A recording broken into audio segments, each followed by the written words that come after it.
नमस्कार छात्रों, मैं आपके अर्थशास्त्र का शिक्षक मनीष कुमार गया गाइडेंस प्रोग्राम के तहत क्रैश कोर्स के अंदर आज कक्षा 12वीं के लिए फिर से अर्थशास्त्र का पार्ट लेकर आया हूं।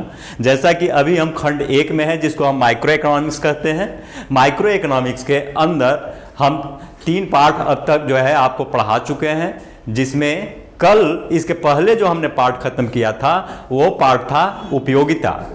और उपयोगिता के अंदर आपने इस बात की जानकारी ली थी कि किसी भी वस्तु की खरीदारी हम इस कारण करते हैं क्योंकि वो वस्तु हमारी जो है आवश्यकता की पूर्ति करने की क्षमता रखता है, और ये उपयोगिता मूलतः इच्छा की तीव्रता का फलन है। यानी जितनी ज़्यादा हमारी किसी वस्तु के प्रति तीव्र इच्छा होगी उतना ही वो वस्तु उपयोगी होता है। जितना ही वस्तु उपयोगी होता है उतना ही हम उसके लिए अधिक कीमत देने को तैयार होते हैं। जब हम अधिक कीमत देने को तैयार होते हैं और उस तैयारी के बाद वास्तविक में हम कीमत दे देते हैं, तो देने के बाद उस वस्तु पर मेरा अधिकार हो जाता है, तो ये अधिकार यानी वस्तु को खरीद लेना ही मांग कहलाता है। अब हम यहां पर आज की पार्ट में अर्थशास्त्र के सबसे महत्वपूर्ण चैप्टर माइक्रो इकोनॉमिक्स का हम मांग लेकर आए हैं, जिसमें हम सबसे पहले मांग रेखा के सिंबॉलिक हम एक फिगर आपको दिखा दे रहे हैं कि मांग रेखा ऋणात्मक होती है, और ये ऋणात्मक ढाल वाली मांग रेखा यही बताती है कि मूल्य और मांग में विपरीत संबंध है। एक सामान्य सिंपल नियम यह निकल के आता है कि यदि मूल्य बढ़ेगी तो मांग घटेगी और मूल्य घटेगी तो मांग बढ़ेगी। यहां पर अगर बाई अक्ष पर हम मूल्य को रखें, एक्स अक्ष पर मांग को रखें, जैसा कि दिया हुआ है, नीचे देखिए डिमांड है, प्राइस है, तो निश्चित तौर पे मूल्य में प्रत्येक वृद्धि मांग को घटाएगी और मूल्य में प्रत्येक कमी मांग को बढ़ाएगी, जिसका हम विश्लेषण आगे करेंगे। अब समझिए कि मांग क्या है। मांग है वो 3 स्टेप सिस्टम है। 3 स्टेप क्या होता है? किसी वस्तु के लिए कल्पना करना, मेरे पास हवाई जहाज होता, लेकिन संभव है या नहीं है ये किस पर डिपेंड करता है कि आपको हवाई जहाज खरीदने के लिए साधन है कि नहीं। अब सिर्फ होता हमने सोचा, इसको हम कहते हैं इच्छा। अगर खरीदने की क्षमता भी मेरे पास होती, उतने पैसे भी होते और पैसे खर्च करने के लिए तत्परता होती, तो वो इच्छा तब्दील हो जाती है आवश्यकता में। यानी फर्स्ट स्टेप इच्छा, कल्पना किए। दूसरा है कि उसके लिए साधन मेरे पास है और साधन को खर्च करने की तत्परता है। थर्ड स्टेप में है कि अब तत्परता से ही सिर्फ काम नहीं चलेगा, उसको खरीद लेना होगा, तब वो कहलाएगी मांग। तो हमने यहां दिखा दिया है कि फर्स्ट स्टेप इच्छा, इच्छा तब्दील होती है आवश्यकता में और आवश्यकता तब्दील होती है मांग में। ये आपके लघु उत्तरीय प्रश्न में आते रहता है, ध्यान दीजिएगा। पूरा चैप्टर हमने प्रश्न आंसर में ही क्रमिक रूप से दे दिया है, बीच का कोई पॉइंट छूटा नहीं है। नेक्स्ट में आप देखेंगे कि मांग की परिभाषा क्या है। बस बहुत थोड़े में हमको, चूंकि क्रैश कोर्स है, समझते जाना है, यानी गागर में सागर की तरह बात यहां करना है। मांग की परिभाषा में सीधा आप 3-4 चीजों पर ध्यान दीजिए। सबसे पहले कि किसी निश्चित समय में निश्चित दर पर एक क्रेता द्वारा वस्तु की खरीद दी गई मात्रा को मांग कहते हैं। क्या क्या दिमाग में रखना है? निश्चित समय हो, निश्चित दर हो, कौन हो? तो क्रेता। क्रेता द्वारा खरीदी गई मात्रा को हम मांग कहेंगे। अब इसी को परिभाषा में दे दिया है कि किसी दी हुई कीमत पर वस्तु की मांग वह मात्रा है। दी हुई कीमत, देखिए निश्चित कीमत, जो उस कीमत पर निश्चित समय में खरीदी जाती है। तो इस प्रकार इसमें कितने चीज आ जा रहे हैं? 5 तत्व आते हैं। सबसे पहले तो वस्तु की इच्छा होगी तब आप खरीदिएगा। दूसरा, इच्छा के बाद आवश्यकता होनी चाहिए, यानी खरीदने के लिए साधन होनी चाहिए, और साधन को खर्च करने के लिए तत्परता होनी चाहिए। यानी ये दोनों पॉइंट सेकंड और थर्ड आवश्यकता से जुड़ी हुई है, अभी हमने बताया। फोर्थ, एक निश्चित कीमत होना चाहिए और निश्चित समय, तो हम उसको मांग कहेंगे। अब आप ध्यान दीजिए, मांग फलन क्या है? मांग फलन जो होता है वो मांग के निर्धारक तत्वों के साथ मांग के संबंध को बतलाता है। यहां हमने दे दिया है कि निश्चित समय पर किसी वस्तु का मांग फलन उस वस्तु की खरीदी जा सकने वाली मात्रा, उस वस्तु की खरीदी जा सकने वाली विभिन्न मात्रा और उन मात्राओं को निर्धारित करने वाली तत्व के बीच के संबंध को प्रदर्शित करता है। हम कितनी वस्तु खरीदेंगे, मान लेते हैं कि एक्स वस्तु हम खरीद रहे हैं, एक्स वस्तु की कितनी मात्रा खरीदेंगे यह कई चीजों पर डिपेंड करती है। जैसे एक्स की कीमत क्या है, हमारी आय क्या है, हमारे पास संपत्ति क्या है, हमारी रुचि क्या है, अभी भी मार्केट में फैशन क्या है, इन सारी चीज पर डिपेंड करेगी। तो यह मांग फलन इन्हीं जो चर हैं जिस पर मांग डिपेंड करती है, किसी वस्तु की मांग की मात्रा, इसी को हम, इस संबंध को ही हम मांग फलन कहते हैं। ये दो प्रकार की होती है, यहां मैंने दिखा दिया है, ये दो प्रकार की होती है। कौन कौन सा? व्यक्तिगत मांग फलन और बाजार मांग फलन। अब हम व्यक्तिगत मांग फलन की चर्चा करेंगे। व्यक्तिगत मांग फलन में एक व्यक्ति का, आप ध्यान दीजिए, किसी खास व्यक्ति का किसी वस्तु के लिए मांग तथा उसके विभिन्न निर्धारक तत्वों के संबंध को प्रकट करता है। जैसे मान लेते हैं किसी एक व्यक्ति का इंडिविजुअली ये है, किसी एक वस्तु के लिए, क्यों? माइक्रो इकोनॉमिक्स का अध्ययन कर रहे हैं, तय बात है, यहां इकाई का अध्ययन किया जाता है। अब किस किस चीज पर डिपेंड करेगा उसको आप देख लीजिए। आपकी मांग, आप अपने बारे में सोच के बिहेव में देखिए ना कि हम एक वस्तु खरीदेंगे तो क्यों खरीदेंगे, तो एक उसमें प्रभावित कौन करेगा? सबसे पहले तो हम ये देखेंगे कि जो एक वस्तु हम खरीद रहे हैं उसकी कीमत कितनी है। तो पहला पॉइंट यहां बनता है क्या? Px. Px means price of x, x की कीमत। दूसरा प्राइस ऑफ अदर गुड्स, अन्य संबंधित वस्तुओं की कीमतें। अन्य संबंधित में कौन सी वस्तु होती है? मूलतः दो तरह की, एक को स्थानापन्न कहते हैं और दूसरे को पूरक कहते हैं। स्थानापन्न कौन होता है? जिसमें एक के बदले दूसरे से काम चल जाए, जैसे चाय के बदले कॉफी। यदि चाय की कीमत बढ़ जाएगी तो हम कॉफी का मांग बढ़ा देंगे कि उसके जगह पर कॉफी लेने लगेंगे। पूरक कौन होता है? कि एक के बिना दूसरे का काम नहीं चले, जैसे कार और पेट्रोल। यदि कार की कीमत बढ़ती है तो पेट्रोल की डिमांड भी गिरेगी, क्योंकि कार महंगी होने से कार लोग कम खरीदेंगे तो पेट्रोल की भी बिक्री घट जाएगी। तो यानी दूसरी वस्तु की भी जो है कीमत इनको प्रभावित किया, कार की कीमत पेट्रोल को प्रभावित किया ना, और चाय की कीमत कॉफी को प्रभावित किया। तो हम ये भी कहेंगे प्राइस ऑफ अदर गुड्स, अन्य संबंधित वस्तुओं की कीमत। इसके अलावा सामान्य वस्तुओं का भी असर करता है। चलिए, बाय, हमेशा अर्थशास्त्र में ये ख्याल रखिएगा, जहां भी अर्थशास्त्र में कैपिटल लेटर में बाय देखिए, आप एकदम आंख मूंद के मानिए कि वहां और कोई चीज बाय का मतलब नहीं होता है। बाय मींस आय, मौद्रिक आय। तो ये इस पर भी डिपेंड करता है कि उपभोक्ता की मौद्रिक आय क्या है, उस व्यक्ति की आय कितनी है, और टी उपभोक्ता की रुचि। इस प्रकार हमारा डिमांड फंक्शन क्या बनता है? तो हम ये लिख सकते हैं कि dx is the function of px, po, y, w and t। यह आपका मांग फलन लघु उत्तरीय में आएगा। अब यहां पर हमने दे दिया है कि यदि सिर्फ कीमत प्रभाव को जानना चाहते हैं, कई चरों को आपने देखा, कई फैक्टर्स को आपने देखा कि जो मांग में परिवर्तन करते हैं, कई फैक्टर्स को देखा जो मांग को प्रभावित करते हैं। अब उन फैक्टरों में कीमत कितना प्रभावित करता है, सिर्फ इसको जानने के लिए हम जो फंक्शन बनाते हैं वो फंक्शन है dx is the function of px, और इस फंक्शन के हिसाब से हम इसे कीमत मांग कहते हैं।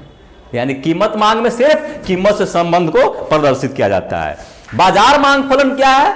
तो व्यक्तिगत मांग फलन में सिर्फ दो चीज जुड़ जाती है बाजार में, क्योंकि बाजार उपभोक्ताओं का समूह है, कई उपभोक्ता का समूह है बाजार, और तो उसमें दो चीज जुड़ जाती है, एक जनसंख्या नया आके जुड़ जाता है और दूसरा आय का वितरण। विभिन्न लोगों की आय भिन्न भिन्न होती है। यानी एक व्यक्ति के लिए जो 5 चीजें थी वहां px, po, w, y, t तक था, वहां नया आके जुड़ता है पॉपुलेशन और इनकम ऑफ इंडिविजुअल, या इनकम डिस्ट्रीब्यूशन भी इसको बोल सकते हैं, आय का वितरण। ये चीजें जुड़ जाती है तब डिमांड फंक्शन बन जाती है dx is the function of px, po, w, t, p and yd। ठीक है, याद रखना है इसको। अब एक चीज यहां पर ध्यान दीजिएगा, ये y और w, y को हमने कहा कि आय और w फॉर वेल्थ, धन। अर्थशास्त्र में आय और धन में अंतर है।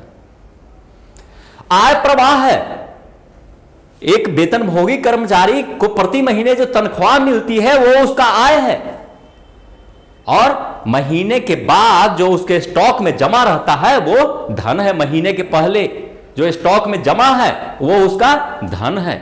यानी आय प्रवाह है और धन एक स्टॉक है। एक लाइन में अगर लघु उत्तरीय में आए कि आय और धन में क्या अंतर है, तो आप सिर्फ इतना ही लिखिए कि आय प्रवाह है और धन स्टॉक है। तो धन पर भी निर्भर करता है किसी वस्तु की मांग, है ना। एक ही तनख्वाह कमाने वाले दो व्यक्ति है, लेकिन एक के पास धन अधिक है और दूसरे के पास धन कम है, तो हो सकता है समान तनख्वाह के बावजूद भी अधिक धन वाले अधिक वस्तु खरीदेंगे और कम धन वाले कम खरीदेंगे। अब हम चले मांग अनुसूची। ये व्यक्तिगत मांग अनुसूची है और मार्केट मांग अनुसूची है। ये भी दो तरह का है, जैसे मांग फलन आपका हुआ व्यक्तिगत मांग फलन, और जो है आपने देखा यहां पर कि बाजार मांग फलन, उसी तरह मांग अनुसूची भी मांग फलन के हिसाब से व्यक्तिगत मांग अनुसूची और बाजार मांग अनुसूची। व्यक्तिगत मांग अनुसूची क्या है? व्यक्तिगत मांग अनुसूची कहता है कि वस्तु की विभिन्न कीमतों पर किसी एक उपभोक्ता परिवार की वस्तु की मांग को बताने वाली अनुसूची को व्यक्तिगत मांग। एक कीमत, विभिन्न कीमतों पर एक परिवार या एक व्यक्ति किस तरह अपना बर्ताव करता है वस्तु को खरीदने में।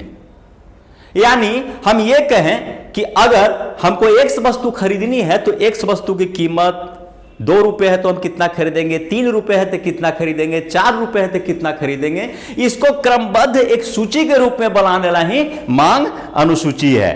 अब देखिए यहां व्यक्तिगत मांग अनुसूची हमने जो कहा वही है, कीमत है, दूध का यह कीमत दिया हुआ है रुपए में, 5, 4, 3, 2 रुपए है। तो ए व्यक्ति ने दूध की क्या मांग किया? 5 पर 2 लीटर, 4 पर 3 लीटर, 3 पर 5 लीटर और 2 पर 8 लीटर। इसको हम, बहुत सिंपल है, ज्यादा समय इसमें नहीं देना है। बाजार मांग अनुसूची क्या होगा? बाजार में बहुत सारे लोग होते हैं, हर व्यक्ति की मांग अनुसूची को जोड़ दीजिए, बाजार मांग अनुसूची निकल जाएगा। जैसे यहां उदाहरण के लिए ए और बी हमने दो व्यक्तियों को रखा है, ए की मांग और बी की मांग, तो उसको हमने कर दिया है डिमांड फॉर ए और डिमांड फॉर बी, यानी ए की डिमांड और बी की डिमांड। यहां हमने कीमत रख दिया है। अब इस कीमत पर देखिए ए की मांग ये है, बी की मांग ये है, तो बाजार की टोटल मांग यहां पर हमने दे दिया है डिमांड फॉर मार्केट। मार्केट का डिमांड कितना है? तो इन दोनों को जोड़ दीजिए, 2 1 3, 3 2 5, 5 4 9, बाजार की पूरी मांग यही ना होगी विभिन्न कीमतों पर, तो इसको हम बाजार मांग अनुसूची कहते हैं। अब यहां दीर्घोत्तरीय प्रश्न फिर आ रहा है कि मांग अनुसूची के आधार पर व्यक्तिगत मांग वक्र एवं बाजार मांग वक्र को स्पष्ट करें। अब देखिए व्यक्तिगत मांग वक्र और बाजार मांग वक्र, हमने पूरे को फिर इस मांग अनुसूची को रख दिया है, बाजार मांग अनुसूची को। इस कारण बाजार मांग अनुसूची को रखा है क्योंकि इसमें व्यक्तिगत मांग अनुसूची भी दिया हुआ है। इसके लिए हमको अलग से तो आंकड़ा बनाने की जरूरत नहीं है। मान लेते हैं कि हम सिर्फ ए का डिमांड उठाते हैं तो ए वाला आंकड़ा ले लेंगे, सिर्फ बी का उठाते हैं तो बी का ले लेंगे, और मार्केट का लेना है तो हम मार्केट का ले लेंगे। अब इसके आधार पर व्यक्तिगत मांग वक्र जो है और बाजार मांग वक्र दोनों का निर्माण होगा। इस अनुसूची के आधार पर आप ग्राफ पर दोनों का निर्माण कर सकते हैं। जैसे यहां देखिए ए का डिमांड वक्र है, बी का डिमांड वक्र है, वो अनुसूची के आधार पर है। अब अनुसूची में एक का आप चेक कर लीजिए, ये ध्यान दीजिए, 5 4 3 2, ये 4 प्रकार की कीमतें हैं। क्या हमने ग्राफ में लिया है? ये बिल्कुल लिया है, 5 4 3 2 1। ये ए का मांग वक्र है तो ए कितना कितना खरीदता है, इसको आप देखिए, तो ए खरीदता है 2 3 5 और 8। तो ये आप देखिए 2 3 5 और 8 यहां पर सो रहा है। 5 रुपए मूल्य पर 2, 4 पर 3, या जो है 3 पर 4 और 2 पर आप 6 या 7 जो भी है, 1 पर 8, इस तरह से। इसी प्रकार बी का है और फिर दोनों का योग जो निकल करके आता है, निश्चित है कि इन दोनों का जोड़, यहां पर ये 2 वस्तु खरीदते हैं, यहां पर ये 3 वस्तु, तो 2 और 3 5 हो जाएगा। तो इस तरह से ये आगे की ओर बढ़ते जाएगा। अब इसको आप खुले हैंड से भी बना सकते हैं। हम एक डिमांड कर ए का लिए, एक बी का लिए। अब हम देखें कि ओवाई एक्सिस से इनकी क्या दूरी है और ओवाई एक्सिस से इनकी क्या दूरी है।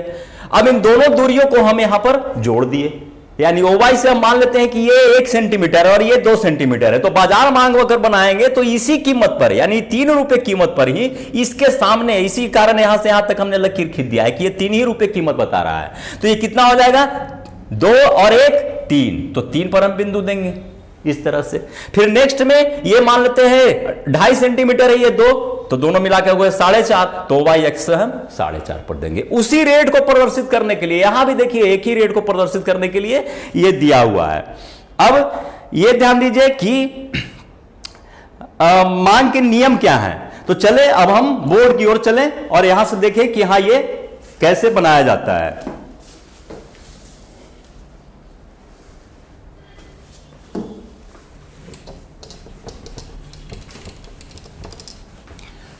सबसे पहले तो आप ये देखिए कि मांग अनुसूची के आधार पर, व्यक्तिगत मांग अनुसूची के आधार पर आप बाजार मांग अनुसूची कैसे निर्माण करेंगे।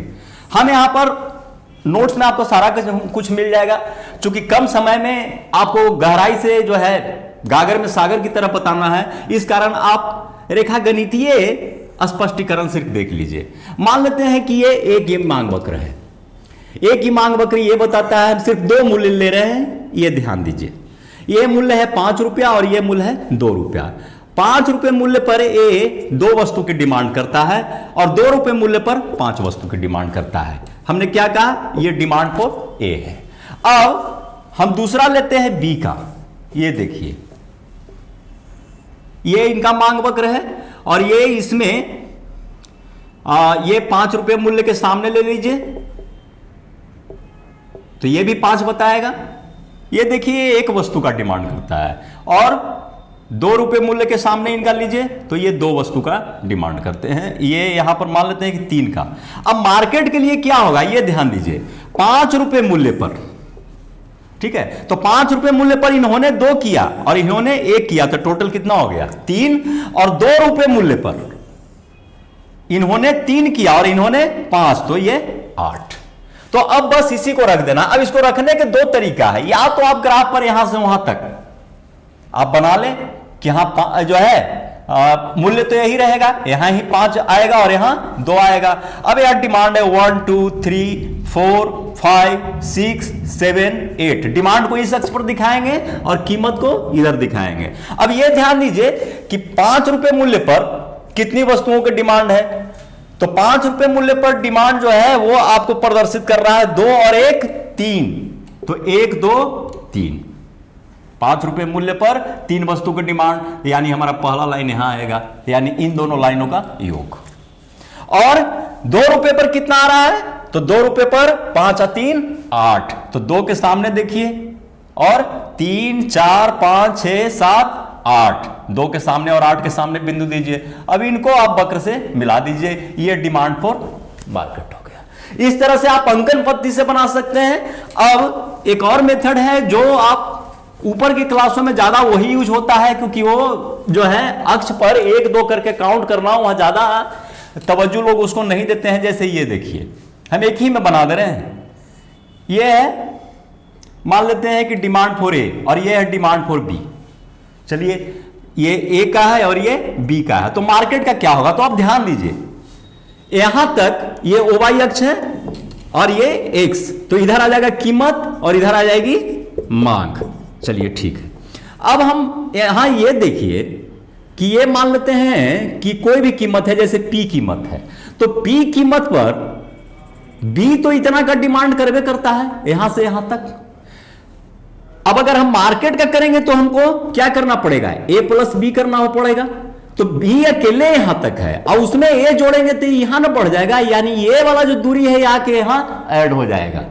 ठीक उसी तरह मान लेते हैं कि इस मूल्य पर हम लेते हैं P2, तो यहां देखिए बी अकेले यहां तक है, उसमें ये वाला पार्ट आके ऐड होगा तो इतना और दूरी बढ़ा दीजिए और इनको डिमांड फॉर मार्केट। हम समझते हैं, बहुत अच्छी तरह समझ गए होंगे, इसमें कोई कठिनाई नहीं होगी। अब जो सबसे महत्वपूर्ण नियम है जो है इसमें क्वेश्चन, ये अक्सर आपको पूछते रहता है और 1 साल 20 करके पूछ ही देता है। कहता है कि मांग के नियम को रेखा चित्र से स्पष्ट करें। ये ध्यान दीजिएगा।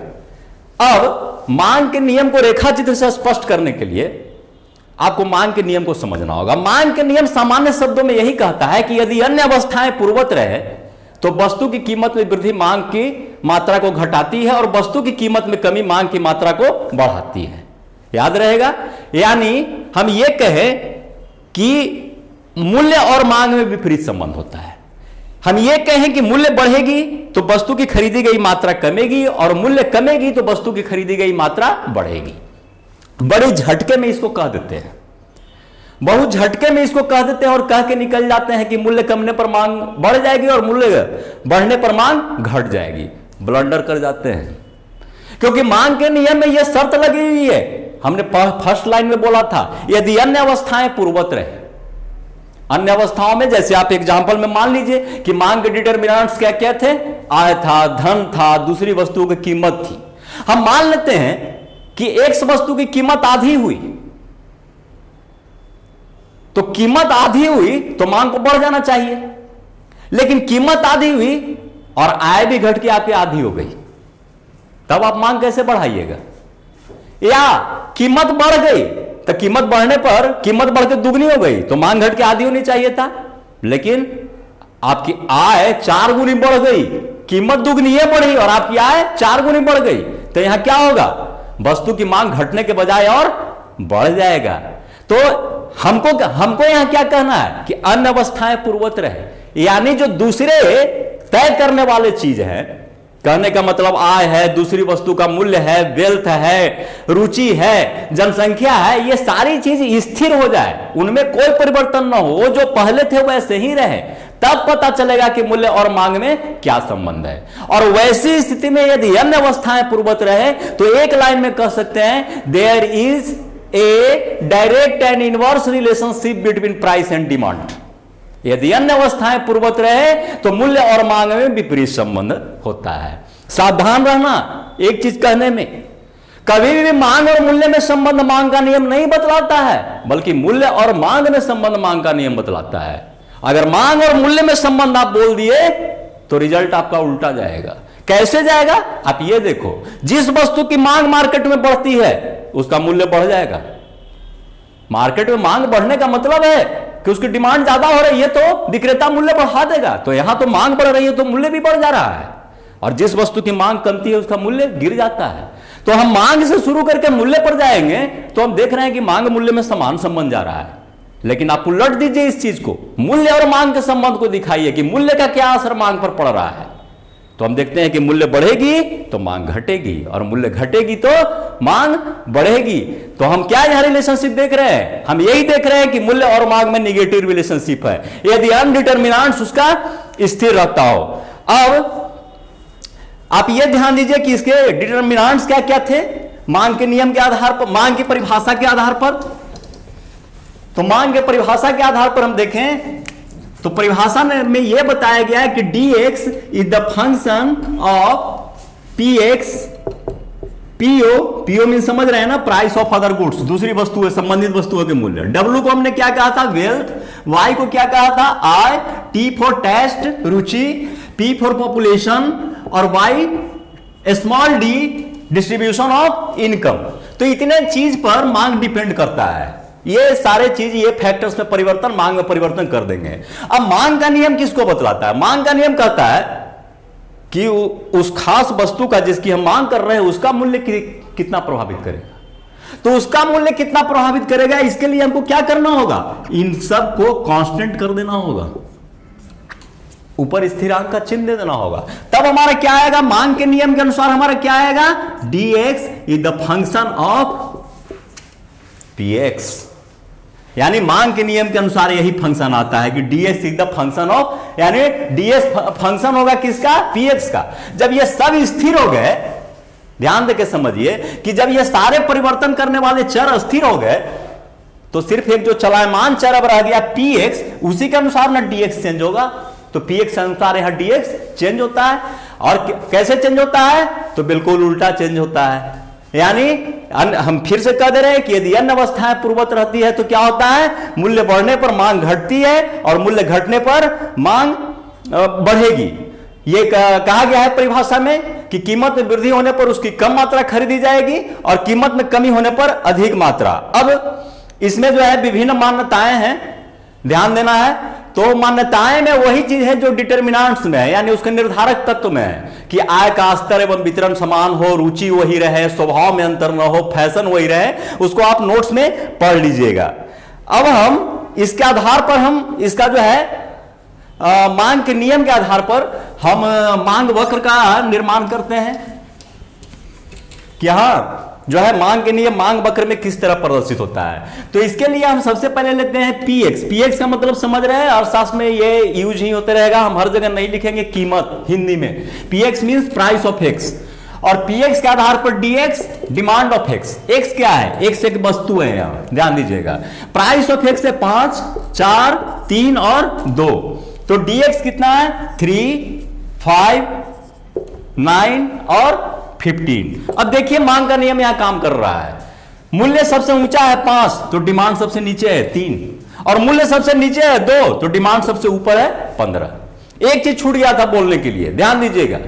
यह तो कहता है कि there is a direct and inverse relationship between price and demand but not in proportionate, लेकिन अनुपातिकता से कोई संबंध उसका नहीं है। उल्टा काम करेगा, लेकिन यह कोई जरूरी नहीं है कि हर जगह एक ही रेट से काम करेगा।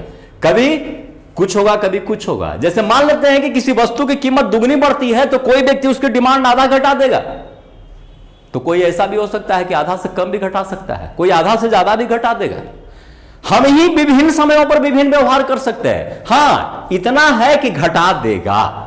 तो डायरेक्ट प्रत्यक्ष संबंध हुआ, इनवर्स भी हुआ, लेकिन अनुपातिकता से इसका कोई लेना देना नहीं है। और अनुपातिकता का ही पता लगाने के लिए अर्थशास्त्र में इसके बाद एक अलग चैप्टर आ जाता है, इलास्टिसिटी ऑफ डिमांड। उसमें हम उसको पता करते हैं। खैर वहां ये नहीं है। अब इसके आधार पर आप ये ध्यान दीजिए, आपका डिमांड वक्र ये होगा। ये डिमांड वक्र, इसको हम डीएक्स कह सकते हैं। मान लेते हैं कि ये 5 रुपया मूल्य है, 5 रुपया मूल्य है, 5 पर 3, तो यहां से तोड़ दीजिए इसको, 1 2 3। आपको हम बताने के लिए थोड़ा जल्दीबाजी कर रहे हैं। 4 रुपए मूल्य है, 4 ले लीजिए, 5 से 1 नीचे। 4 रुपए मूल्य है तो कितना डिमांड आ रहा है? 5। देखिए सही बैठ रहा है।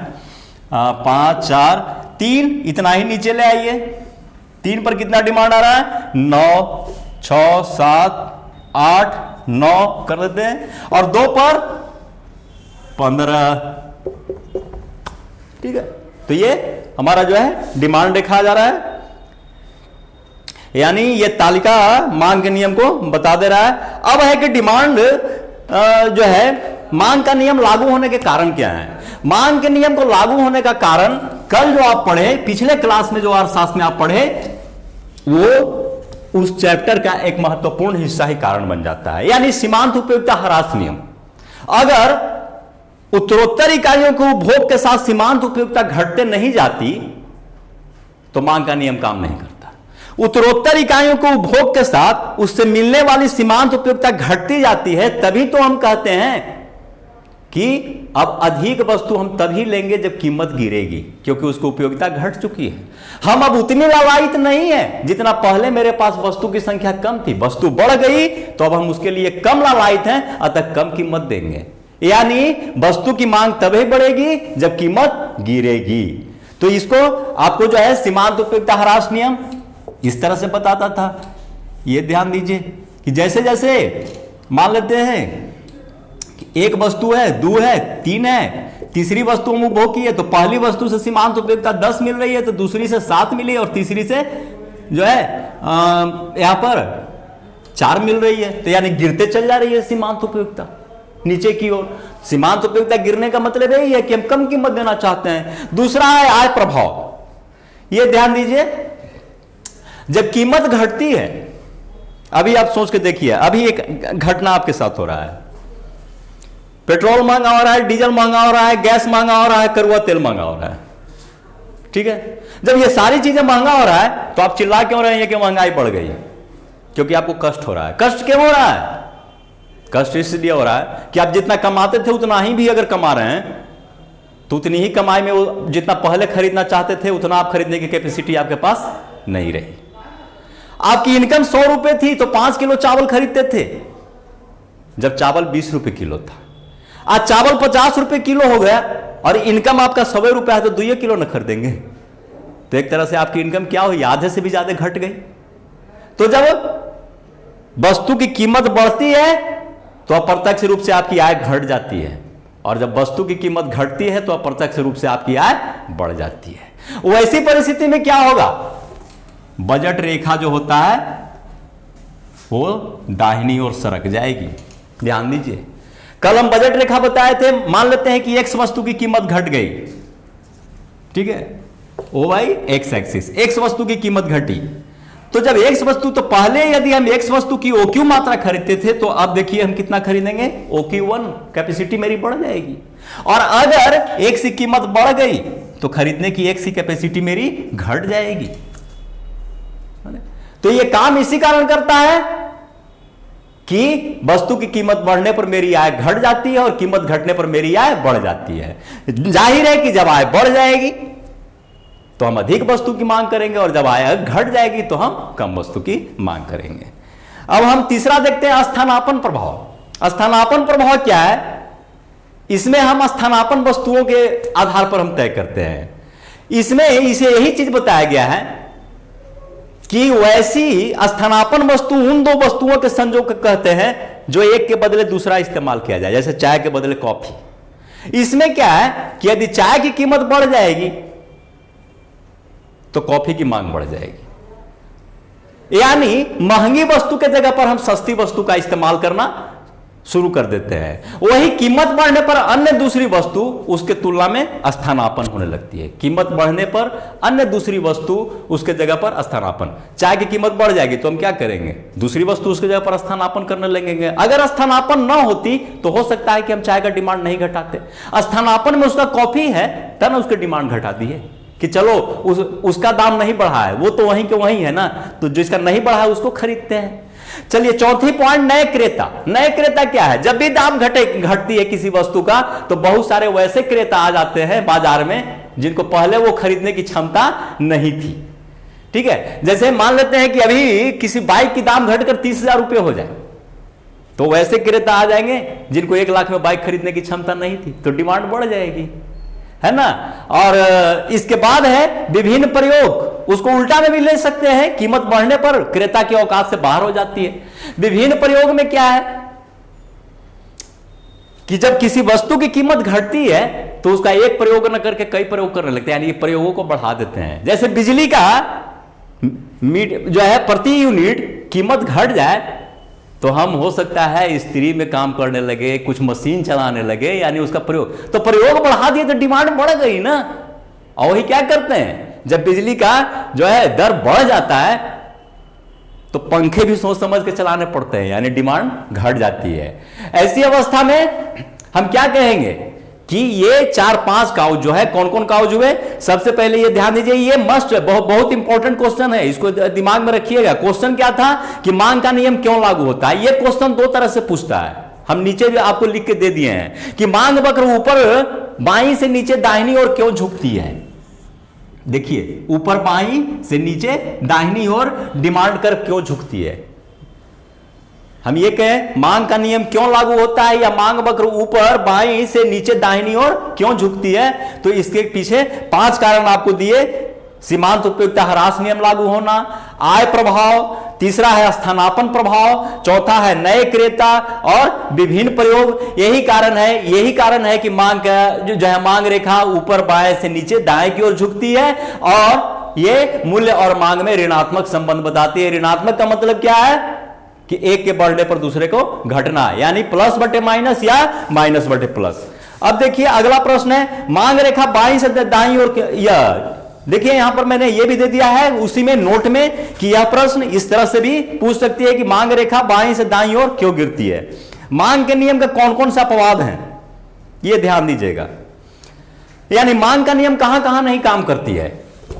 तो सबसे पहले है कि यदि भविष्य में कीमत बढ़ने की आशा हो, भविष्य में कीमत बढ़ने की आशा हो तो मांग के नियम काम नहीं करेंगे।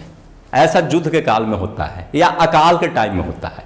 यदि ऐसा महसूस होता है पब्लिक को कि इस साल अकाल पड़ गया है तो उस परिस्थिति में अनाज के दाम बढ़ भी रहा है तो भी अनाज की मांग बढ़ा देगा, क्योंकि उसको डर लगता है कि कहीं और ज्यादा ना कीमत बढ़ जाए।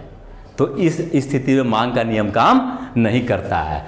ऐसे मांग वक्र इस तरह के हो जाते हैं, यानी बढ़ती कीमत पर मांग बढ़ती चली जाती है क्योंकि भविष्य में और बढ़ने की आशा है। ठीक है, दूसरा है प्रतिष्ठा की वस्तु। यह बहुत महत्वपूर्ण है। महत्वपूर्ण इस कारण है क्योंकि इससे एक हीरक जल विरोधाभास भी आगे आके पढ़ना है। हम अंतिम क्लास में लास्ट में टाइम रहेगा तो हम बता देंगे। हम जो है हीरा इसीलिए खरीदते हैं क्योंकि इससे किसी व्यक्ति की औकात का पता चलता है, सामाजिक प्रतिष्ठा की वस्तु है। तो ऐसी वस्तुओं की कीमत बढ़ने के कारण ही मांग है।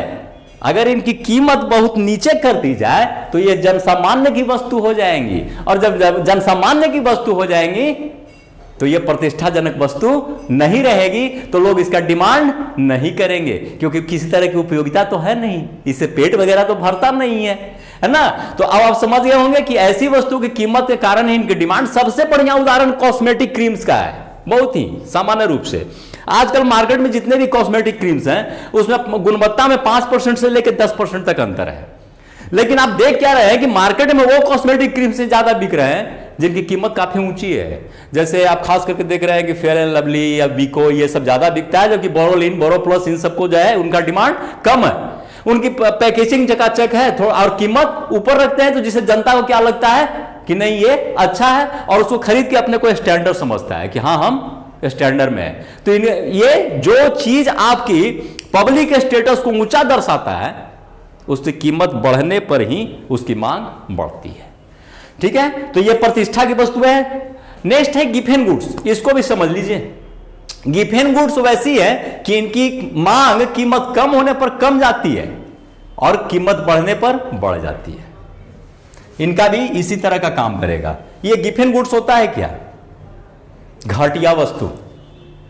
घटिया वस्तु की जब कीमत कम होगी, गिफ्ट एंड गुड्स की, इन्हें निम्न कोटि की वस्तु कहा जाता है। तो जब घटिया वस्तु की कीमत कम होगी तो क्या होता है, उपभोक्ता इसको उपभोग करना बंद कर देता है और इससे बचे हुए पैसे को दूसरी जगह पर लगा देता है। इसकी मांग बढ़ती नहीं है। निश्चित है कि कम ही कीमत में पहले जितनी मात्रा हो जाएगी तो पैसा बचेगा ना, तो उसको हम अच्छे क्वालिटी की वस्तु पर लगा देते हैं, और बढ़ी हुई कीमत पर इनकी मांग बढ़ जाती है। जब कीमत बढ़ती है तो इनकी मांग, जैसे मोटा अनाज, मोटे कपड़े, तो इसमें काम नहीं करती है। अनिवार्यता, कुछ वस्तुएं ऐसी हैं जिसमें मांग के नियम काम नहीं करती है। ये अनिवार्य वस्तुएं हैं, इसकी जितनी मात्रा हमको खरीदना है हम खरीदेंगे ही। जैसे नमक का, हल्दी का दाम बढ़ जाए या घट जाए, यही कारण है कि गवर्नमेंट हमेशा ये बात की ख्याल रखती है। पहले ही से कहा जाता था कि दिया सलाई का दाम नहीं बढ़ना चाहिए, और जब भी अगर इसकी दाम बढ़ी है तो यह आवाज जरूर उठी है कि अब तो हद हो गई महंगाई की, कि माचिस का दाम भी बढ़ाया जा रहा है, क्योंकि इसका हर घर में आवश्यकता है, हल्दी का हर घर में आवश्यकता है, इसके बिना आदमी खाना नहीं बना सकता है। तो इसकी मांग रेखा ओवाई के समानांतर होती है। ओवाई के समानांतर क्यों? क्योंकि ओवाई अक्ष पर हम क्या दिखाते हैं, प्राइस को, और यहां हम क्या दिखाते हैं, डिमांड को। तो ये कीमत चाहे P हो, P1 हो, P2 हो या P3 हो, हम इतना का इतना डिमांड करेंगे, इसमें कोई फर्क। हाँ, बहुत ऊंची कीमत होने पर थोड़ा सा विचलन आ सकता है, जैसे ऐसे देखिए हल्का विचलन, लेकिन ये भी करीब करीब खड़ा ही रहेगा। जैसे यहां कीमत हो गई तो थोड़ा देखिए डिमांड पहले से घट गया, यानी ऐसा हो सकता है कि जो कुछ हम बर्बाद करते थे वो बर्बाद करना हम बंद कर दें। और बहुत नीचे कीमत होने पर थोड़ा डिमांड बढ़ जाता है, जैसे हम कुछ और यूज में उसको हम प्रयोग करने लगे, जैसे पौधे में डालने के लिए नमक ले या कुछ और करने लगे, प्रयोग बढ़ा दें। चलिए नेक्स्ट हम देखते हैं दीर्घ उत्तरीय प्रश्न। उपभोक्ता की आय में परिवर्तन का सामान्य वस्तु पर क्या असर पड़ता है? ध्यान दीजिए, उपभोक्ता की आय में परिवर्तन पर सामान्य वस्तु का असर, उपभोक्ता की आय अगर बढ़ जाती है तो मांग वक्र दाहिनी ओर चली जाती है। ये ध्यान दीजिए, उपभोक्ता की आय यदि बढ़ जाएगी तो मांग वक्र दाहिनी ओर चली जाएगी।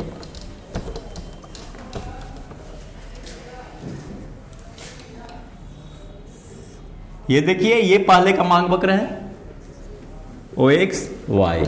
मान लेते हैं कि इस मांग वक्र पर यहां हम डिमांड कर रहे हैं, ये कीमत है P और यहां हम OQ डिमांड कर रहे हैं। अब आय बढ़ जाती है तो आय बढ़ने के बाद ये दाहिनी ओर सरक जाएगी। दाहिनी ओर सरकने का मतलब है कि अब इसको देखिए, अगर हम मिलाते हैं तो ऊंची कीमत पर भी अधिक वस्तु खरीदने को तैयार है, या उस कीमत पर तो और अधिक वस्तु को ये खरीदने के लिए तैयार हो जाएगा। कीमत वही के वही है, ये ध्यान दीजिए, लेकिन कीमत वही है, लेकिन वस्तु की मांग बढ़ के OQ से OQ1 OQ2 हो जाती है। दो स्थितियां मैंने दिखाया। पहली स्थिति है कि वही कीमत, आय बढ़ गई है तो भी डिमांड बढ़ जाता है। दूसरी स्थिति देख रहे हैं कि कीमत यदि बढ़ भी जाती है तो भी डिमांड बढ़ जाता है। अब यह डिपेंड करता है इस बात पर, जब कीमत को हम हलचल इधर उधर करते हैं तो यह निर्भर करता है कि क्या कीमत के अनुपात में आय बढ़ी है।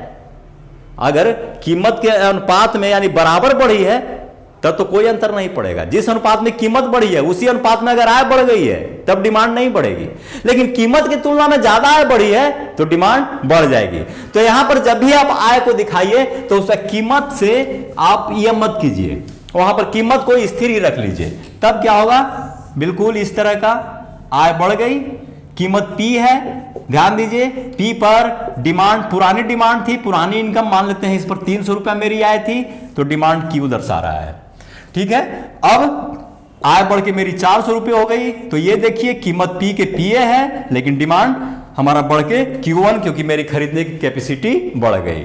तो डिमांड वक्र कहां चली गई, डिमांड रेखा दाहिनी ओर सरक गई। और अगर आय घट जाती है तब देखिए, तो आय घटने पर ये D2 D1 ये तब्दील हो जाती है D2 में, यानी इधर बाईं तरफ सरक जाती है। इसमें देखिए कि कीमत फिर PA है, लेकिन खरीदने की क्षमता ये D2 पर कितना आ जा रहा है, तो हम OQ2 जो Q के बाईं ओर है, मतलब Q से कम है, हम क्या कहेंगे, आय बढ़ने पर डिमांड वक्र दाहिनी ओर सरक जाती है और आय घटने पर डिमांड वक्र बाईं ओर सरक जाती है। क्या है, बढ़ने पर किधर, तो दाईं ओर, आय घटने पर तो बाईं ओर।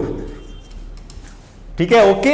अब हम आगे बढ़ते हैं। इस सब को जो है नोट्स में बहुत अच्छी तरह दिखाया गया। अगर इसको मांग वक्र पर दिखाना है तो इसको इस तरह से भी हम दिखा सकते हैं, मूलतः वो मांग रेखा पर दिखाया हुआ था। ये देखिए पुरानी मांग वक्र है, जो मान लेते हैं कि 100 रुपए की या 200 रुपए की आय पर है। अब अगर हमारी आय बढ़ के 400 हो गई तो ये चला जाएगा D1 बन जाएगा ये। तो इस पे आप जज कर लीजिए, P मूल्य है, P मूल्य है तो D पर हम कितना खरीद रहे हैं, मान लेते हैं कि OQ खरीद रहे हैं। अब आय बढ़ गई तो हम D1 पर चल गए, जहां 300 रुपया आय प्रदर्शित कर रहा है, तो ये कितना हो गया, Q1, यानी दाईं ओर सरक गई। अब हम मान लेते हैं कि मेरी आय घट के 100 रुपये हो गई, तो 100 रुपये पर हमारी खरीदने की क्षमता गिर जाएगी, तो हम आ गए D2 पर, यानी ये किधर सरक गई, तो बाईं ओर। यहां कितना हम खरीद रहे हैं, तो ये देखिए OQ2, यानी दाईं ओर का निशान वृद्धि को बताएगा, बाईं ओर की ह्रास को बताएगा। हम समझते हैं, अब क्लियर समझ गए होंगे। अब आगे हम देखते हैं आय में परिवर्तन का घटिया वस्तु की मांग पर क्या प्रभाव पड़ता है। ये ध्यान दीजिए, इसको भी ग्राफ सही समझ लीजिए। बाकी आपका जो लिटरेचर है उसमें सारा कुछ दिया हुआ है। सबसे पहले इसके लिए हम एक छोटी सी आंकड़ा लेते हैं, मान लेते हैं ये PX ले लेते हैं। PX का मतलब क्या बतलाए थे, प्राइस ऑफ X। ठीक है, आप अपने एग्जाम में X की कीमत लिखिएगा, ठीक है, वो ज्यादा आपको लिखना यह रहेगा, क्योंकि ऐसा भी होता है कि हाँ जो आपके कॉपी देख रहे हैं उनके माइंड में PX है या नहीं, तो इतना तो कम से कम है कि X की कीमत है, तो वो समझ लेंगे आसानी से।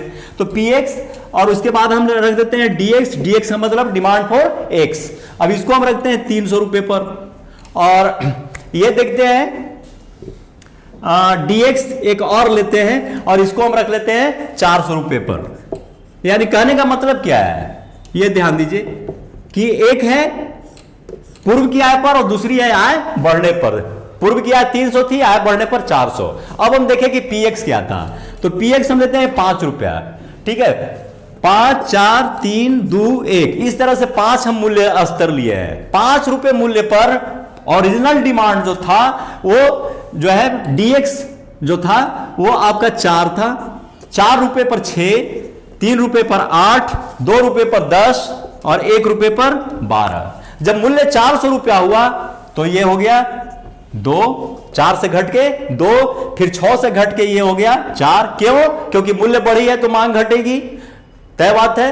अब ये देखिए, नहीं यहां पर मूल्य बढ़ने से, मूल्य घटने से मांग बढ़ने की बात नहीं है, इसलिए कि ये जो है यहां पर हमको प्रदर्शित करना है कि घटिया वस्तु की मांग। तो पहले ये देखिए, इसके लिए हम अनुसूची, इस अनुसूची को आप समझ जाइएगा, पहले अनुसूची आप बना लीजिए। तो इसमें 2 4 6 8 और 10। अब ये कहना क्या चाह रहा है, ये ध्यान दीजिए। अभी आपने पढ़ा था गिफेन गुड्स में। गिफेन गुड्स क्या है, मांग के नियम का अपवाद है। उसमें क्या कहता है, उसमें यही कहता है कि गिफेन गुड्स यानी घटिया क्वालिटी की वस्तु जब आय बढ़ती है तो उसकी मांग बढ़ जाती है। ठीक है, आय बढ़ने पर बढ़ जाए उससे घटिया या निकृष्ट, या जिस वस्तु की मांग उपभोक्ता की आय बढ़ने पर घट जाए और आय घटने पर बढ़ जाए उसे घटिया या निकृष्ट वस्तु कहते हैं। वहां क्या था, आप ये ख्याल कीजिए, गिफेन गुड्स में हमने आपको क्या बतलाया था, जिस वस्तु की कीमत घटने पर मांग घट जाए, कीमत घटने पर, यहां क्या है, आय घटने और बढ़ने पर, दोनों में फर्क है। वहां हमने क्या कहा था, कीमत बढ़ने पर मांग बढ़ जाए, यहां क्या है सवाल, आय बढ़ने पर क्या होता है, तो आय बढ़ने पर मांग घट जाए। सामान्य वस्तु के साथ क्या होता है, आय बढ़ने पर मांग बढ़ जाती है, घटिया वस्तु के साथ क्या होगा, आय बढ़ने पर मांग घट जाएगी। प्रैक्टिकल सोचिए ना, आप किसी खराब क्वालिटी की वस्तु यूज करते थे, मान लेते हैं आपकी इनकम बढ़ गई तो आप वो छोड़ दीजिएगा ना, तो आय बढ़ने पर वो घट गई, और आय घटने पर क्या होगा, बढ़िया वस्तु आपके औकात से बाहर निकल जाएगी, तो घटिया ही खरीदिएगा ना। यानी घटिया वस्तु के संदर्भ में क्या हुआ, आय बढ़ने पर जो है डिमांड घट गई और आय घटने पर डिमांड बढ़ गई। अब आप यहां देखिए, पहले डिमांड ये था, आय बढ़ के 300 से 400 चल गई, तो देखिए डिमांड घटा कि नहीं, 4 से घट के 2, 6 से घट के 4, 8 से घट के 6, 10 से घट के 8, 12 से घट के, करेक्ट, समझ में आ गया। फिर से दिमाग में लाइए, घटिया वस्तु आप पहले से यूज कर रहे हैं, आपकी इनकम बढ़ गई तो आप क्या कीजिएगा, तो आप उस वस्तु को छोड़ के बढ़िया वस्तु खरीदिएगा, क्योंकि आपकी इनकम बढ़ गई है, अब आप अच्छी वस्तु खरीद सकते हैं। घटिया वस्तु है, आपकी इनकम घट गई तो आप क्या कीजिएगा, तो बढ़िया वस्तु छोड़ के घटिया खरीदने लगिएगा। यानी आय बढ़ने पर घटिया वस्तु की डिमांड बढ़ती है, तब आपका देखिए क्या स्थिति आएगी, स्थिति आपका यह होगा कि आय बढ़ने पर, यह ध्यान दीजिए कि आय बढ़ने पर इसकी डिमांड क्या होगी, घट जाएगी। यह रेखा को बहुत दिमाग से देखिएगा, समझिएगा। यह मान लेते हैं कि 300 रुपए की आय है, यह रेखा, इसको, और यह रेखा जो है यह 400 रुपए की आय है। ये 300 रुपए पर डिमांड वक्र ये थी, लेकिन 400 रुपए पर डिमांड वक्र ये हो गई। अब ये आप देखिए, मान लेते हैं कि मूल्य P है, यहां पर मूल्य इधर उधर नहीं हो रहा है, यहां पर इनकम हो रहा है। ऐसा नहीं कि जो अपवाद में मूल्य के आधार पर गिफिन गुड्स बताए थे उसको आप यहां अप्लाई कर दीजिए, यहां इनकम के आधार पर। तो आप ये देखिए कि जो ओरिजिनल डिमांड कर्व DD था उस पर डिमांड था OQ। अब क्या हो रहा है, इनकम बढ़ गई 300 से 400, लेकिन डिमांड घट के OQ से OQ1 हो गई, बाएं तरफ भाग रही है। तो बाएं तरफ भागने का मतलब डिमांड घटना, तय बात है। तो इसका मतलब क्या है कि आय बढ़ने पर डिमांड घट जाती है। और इसी को आप उल्टा ले लीजिए, मान लीजिए कि शुरू में आय 400 रुपए थी, अब आय घट के 300, तो देखिए डिमांड बढ़ गई। एक ही ग्राफ पर आप दोनों दिखा सकते हैं, बात समझ में आई ना। पहले हमने क्या किया, शुरू वाला आय ले लिया 300, फिर आय बढ़ गए 400, तो डिमांड कर्व बाएं की ओर खिसक गई। यानी आय बढ़ने पर घटिया वस्तु की डिमांड कर्व बाएं की ओर सरकती है, और आय घटने पर घटिया वस्तु की डिमांड दाईं ओर सरकती है। अब हम दूसरे उदाहरण में मान लिए कि पहले की आय 400 थी, वो घट के 300 हो गई, तो देखिए तब 300 ही तो दाहिने सरक गई ना। यानी डिमांड दाहिने सरकना मीन्स डिमांड बढ़ना, बाएं सरकना मीन्स घटना। अब इसको आप एक ही साथ इस रूप में भी देख सकते हैं।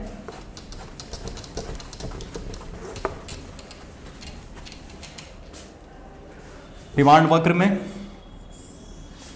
ये ओरिजिनल मान लीजिए dx, चलिए इस तरह से आ जाते हैं, dx1 dx2 कर देते हैं, या ऐसे दिखाया जाता है dd1 dd2। चलिए अब हम, ये है आपका बढ़ी आय, सॉरी उल्टा चलेगा इसमें, बाकी सामान्य वस्तु के लिए क्या होता है, दाईं ओर सरक जाती है। घटी आय मान लेते हैं कि ये 500 वाला है, ये है 300 और ये है 200, यह 300 200 और ये है 500। तो 500 है तो क्या हुआ, 300 से ये क्या हुआ, बढ़ गया। ठीक है, ये बढ़ी आय है, ये घटी आय है। अब हम कोई एक मूल्य लेते हैं, मान लेते हैं P, तो P पर ओरिजिनल क्या था, dx q। आय घट गई तो क्या हुआ, डिमांड इसका बढ़ गया Q1। अब आय बढ़ गई तो ये रेखा सरक के किधर आ गई, 300 से 500 हो गया तो इधर, तब डिमांड घट गई यानी Q2। क्या हुआ, ये Q से Q तक गमन आय बढ़ने पर, नीचे से भी आप प्रदर्शित कर सकते हैं, Q से Q तक 1 तक गमन आय बढ़ने पर, Q से Q2 तक गमन आय घटने पर। बाईं ओर अगर वस्तु की मांग जाती है तो बाईं ओर डिमांड कर भी जाएगी, दाईं ओर वस्तु की मांग जाती है तो दाईं ओर डिमांड कर भी जाएगी। नेक्स्ट, अब ये जो है यहां पर आपका चैप्टर समाप्त हुआ। अब हम जो चीज आपको बताए हैं उसको आप एक नजर में देख लीजिए ऊपर से कि ये सारी चीजें आपके पास है अवेलेबल या नहीं है स्लाइड में, उसको हम देख लेते हैं। आपको पढ़ने का जो है ये चाहिए कि हाँ सर बोलते चले गए, क्या इसका पीपीटी हमको दिए हैं या नहीं दिए हैं, नोट्स दिए हैं या नहीं दिए हैं, आप ये देख लीजिए शुरू से एक बार। हम क्वेश्चन वाइज दिखाते चल जा रहे हैं। ये देखिए पहला क्वेश्चन है, इच्छा और आवश्यकता में अंतर, बिल्कुल इसको बता दिए थे। मांग की परिभाषा दे तथा उसके तत्वों को बताएं, है ना, उसके तत्व कौन कौन से तत्व पर डिपेंड करते हैं। फिर मांग फलन क्या है, कितने प्रकार का होता है आपको बता दिया था, व्यक्तिगत मांग फलन और बाजार मांग फलन। फिर है व्यक्तिगत मांग फलन एवं बाजार मांग फलन को समझाएं, फंक्शन को हमने बता दिया था।